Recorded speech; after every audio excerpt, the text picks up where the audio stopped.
Hello YouTube world, welcome to my channel. Don't forget to like, comment, subscribe, and hit the notification bell so you can be notified when I drop hot content like this, and stay tuned for the next video.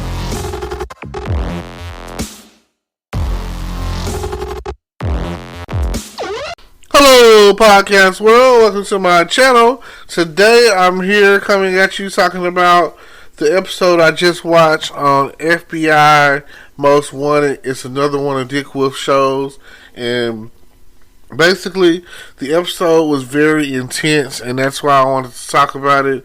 It was about a mall shooting, a very organized terroristic mall shooting. I think it was about 4 or 5 guys. They basically came in armored up with assault rifles, and they had all the exits to the mall set with like C4 explosives, and they were just going through, like, it didn't matter who you were or whatever. They were just going through and mowing you down, you know what I'm saying? They were going from store to store shooting everyone. And fortunately enough,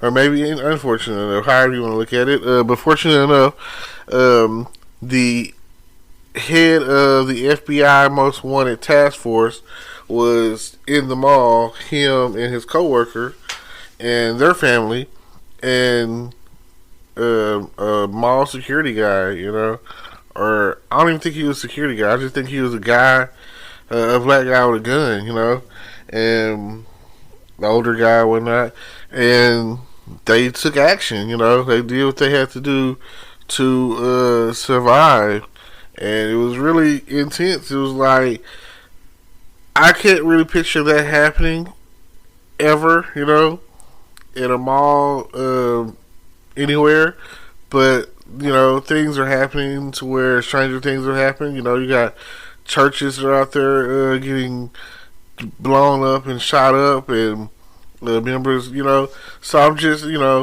I was thinking about this the other day, and the thing I was thinking about, like, we all go shopping places, Walmart and Kroger's and Target and, Sam's and, so forth, and just imagine going in there one day, and I know that a couple of years ago they already had, like, a thing that happened in Walmart's parking lot, or something relative to that, where there was like a shooting at Walmart, and the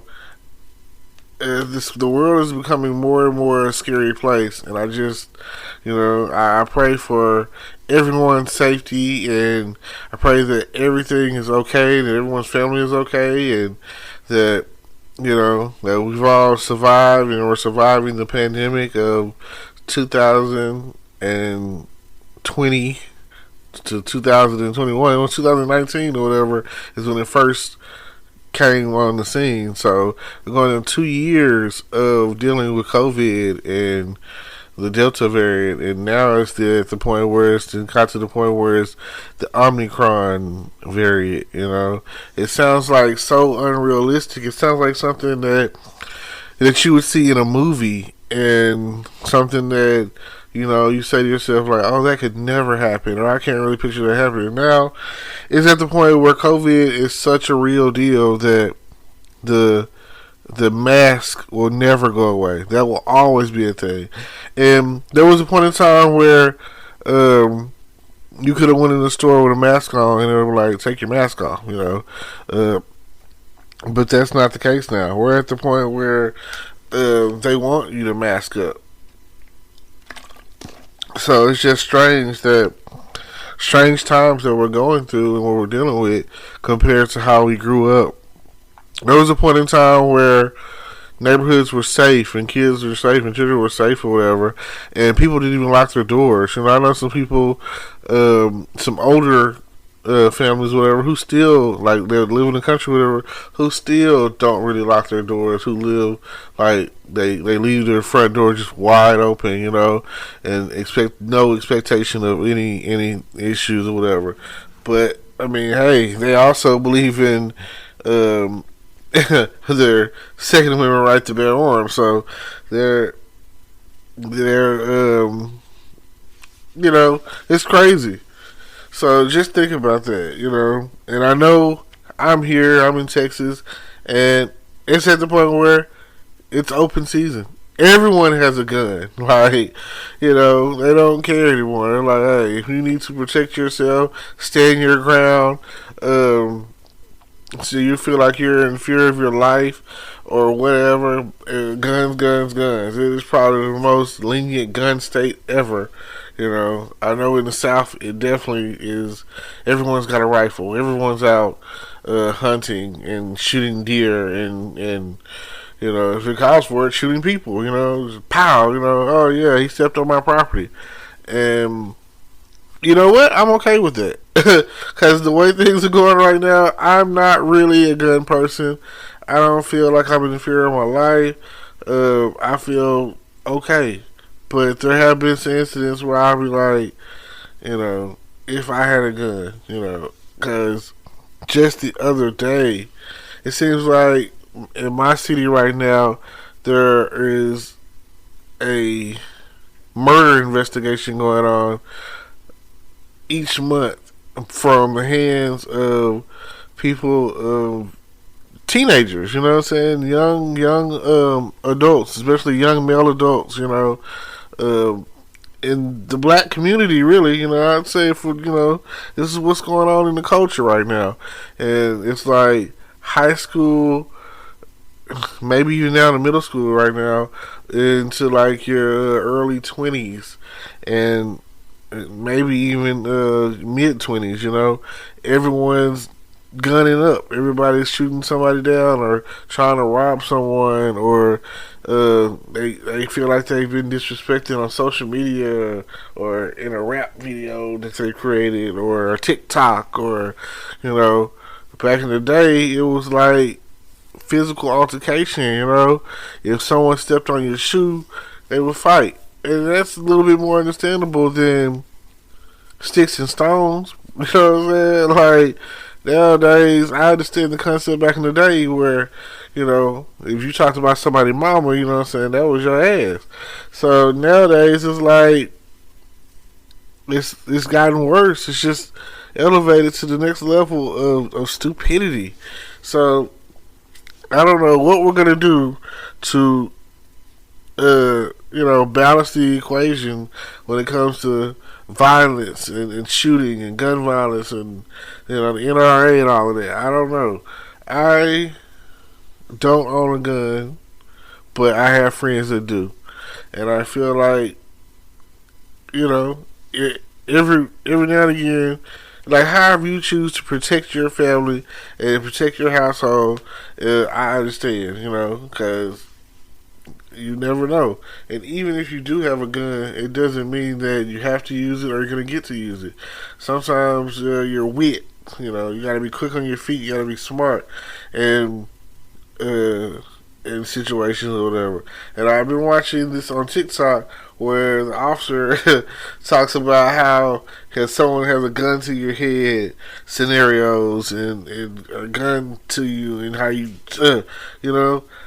I feel like it's a possibility. I've seen it enough in movies, I've seen it a little bit on television, I've heard of people who like, oh, I survived because I took action, and I can honestly say that if the gun ain't facing you or pointing to the point where it's going to kill you or whatever, maybe you should take action. You know what I'm saying? I don't know what you're capable of, and neither do you until you take action.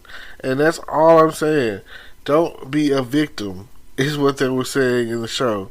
Don't let them don't make it easy for them. That's all I can say. If something is going on to where someone's broken in your home, or somebody's coming at you, even if you end up having to fight someone, don't make it easy for them. Don't just throw the fight. Don't just give in.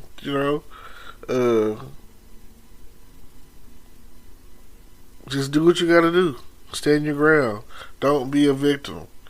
And I love it. I feel like if you're gonna be a superhero, then be super. If you're going to protect your family, then protect your family.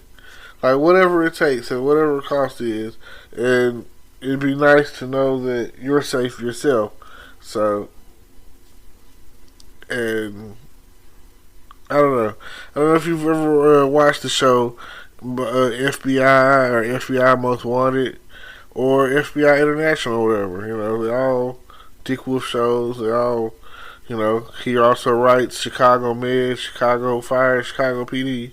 Cause hey, tonight is Wednesday. Got Chicago Wednesdays coming on, and then he likes all the Law and Orders, and Law and Order SVU, whatever, one of the longest running series as far as drama thriller or whatever of it. So I watched all of that. Pretty much everything that Dick Wolf puts out, I watch it.